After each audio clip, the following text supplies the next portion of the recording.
Ever wondered how a series of wars fought almost 1,000 years ago could still shape our world today? We're talking about the Crusades, a name that brings to mind images of knights, epic battles, and a clash of civilizations.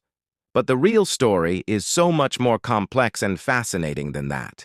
It's not just a tale of conflict, but a story of exchange, transformation, and consequences that rippled through centuries, affecting both the Islamic world and Christian Europe in ways you might not expect. So grab a seat and let's journey back in time. We're going to unpack the Crusades, moving beyond the simple narrative of religious war to uncover the lasting legacy they left behind. How did these campaigns begin? What was it really like for the people living through them? And most importantly, how did they reshape two of the world's major cultures? Let's find out. It all starts in the late 11th century. Europe was a patchwork of feudal kingdoms, and the Byzantine Empire, the eastern remnant of the Roman Empire, was feeling the pressure from the rising Seljuk Turks. In 1095, Byzantine Emperor Alexios I sent a plea for help to Pope Urban II in Rome. He was hoping for a few hundred elite knights to help push back the Seljuks. What he got was something else entirely. At the Council of Clermont, Pope Urban II delivered a sermon that would ignite a fire across Europe. He called upon a continent of bickering lords and restless knights to redirect their aggression. His proposition, a holy pilgrimage, an armed expedition to reclaim Jerusalem and the Holy Land from Muslim rule.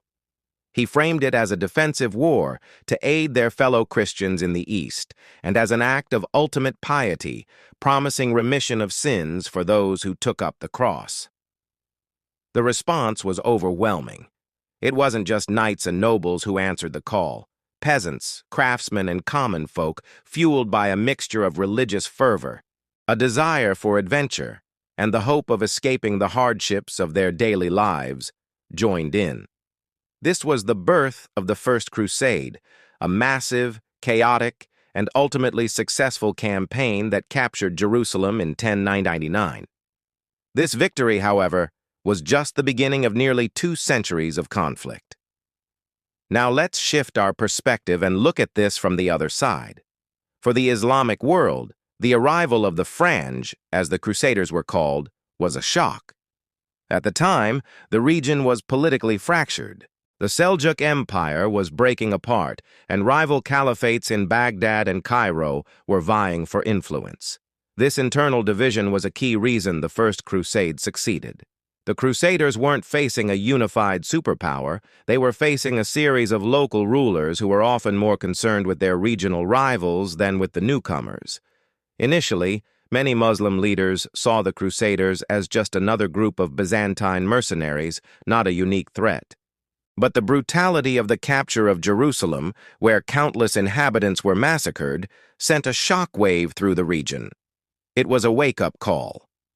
Over the following decades, a new sense of unity began to emerge, driven by the need to expel the foreign invaders. This period saw the rise of legendary leaders like Nur al-Din and, most famously, Saladin. Saladin, a Kurdish sultan, managed to unite Egypt and Syria, creating a powerful state that could finally challenge the Crusader kingdoms. In 1187, at the Battle of Hattin, he delivered a crushing defeat to the Crusader army and recaptured Jerusalem. His conduct was a stark contrast to the massacre of 1099. Saladin spared the city's Christian inhabitants, ransoming many and allowing others to leave peacefully. This act cemented his reputation, even among his enemies, as a chivalrous and honorable leader. The fall of Jerusalem triggered more crusades from Europe, including the famous Third Crusade, which pitted Saladin against Richard the Lionheart of England. But despite some Christian victories, the tide had turned.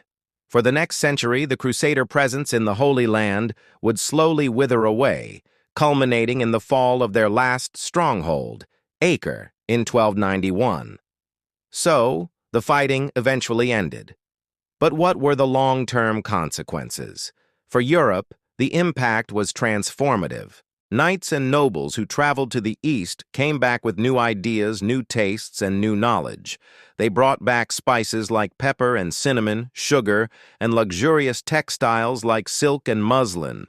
This sparked a huge demand and revitalized trade routes between East and West, enriching Italian city-states like Venice and Genoa, which had provided the ships and supplies for the Crusades.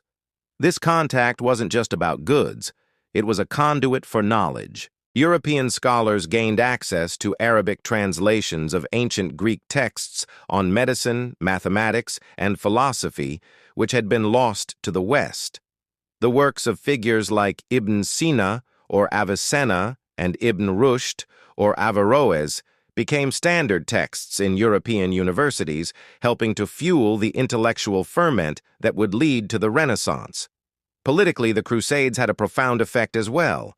Kings and monarchs who led or sponsored crusades were able to centralize their power. While many nobles were away fighting or died in the East, kings could consolidate their control over their lands, laying the groundwork for the powerful nation-states of modern Europe. The Crusades also strengthened the papacy, which had successfully mobilized the entire continent for a common cause. For the Islamic world, the consequences were very different. While the immediate impact was devastating, with cities sacked and populations displaced, the long-term effects were more complex. The fight against the Crusaders forged a stronger sense of political and religious identity. The ideal of jihad, or struggle, was re-energized as a defensive concept to protect the lands of Islam. The Ayyubid dynasty, founded by Saladin, and later the Mamluks of Egypt, emerged as the dominant powers in the region, their legitimacy built on their role as defenders of the faith. However, some historians argue that this period also fostered a more insular and defensive mindset. Faced with external aggression, the focus shifted inward towards preservation and consolidation, rather than the outward-looking intellectual curiosity that had characterized an earlier golden age. While trade with Europe did continue, the center of global economic and scientific dynamism was slowly beginning to shift westward. The legacy of the Crusades is a powerful reminder of how interconnected our histories are. They were not a simple story of good versus evil, but a complex series of events driven by faith, ambition, greed, and fear. They caused immense suffering, but also created unexpected bridges of contact and exchange. The flow of goods, ideas, and technologies reshaped the economies and intellectual landscapes of two worlds. The political structures of both Europe and the Middle East were permanently altered. Even today, the word crusade is loaded with historical baggage, sometimes used to frame modern conflicts in a way that echoes this ancient rivalry. Understanding this history is crucial. It teaches us about the dangers of religious extremism, but also about the surprising ways cultures can interact and influence each other, even in times of war.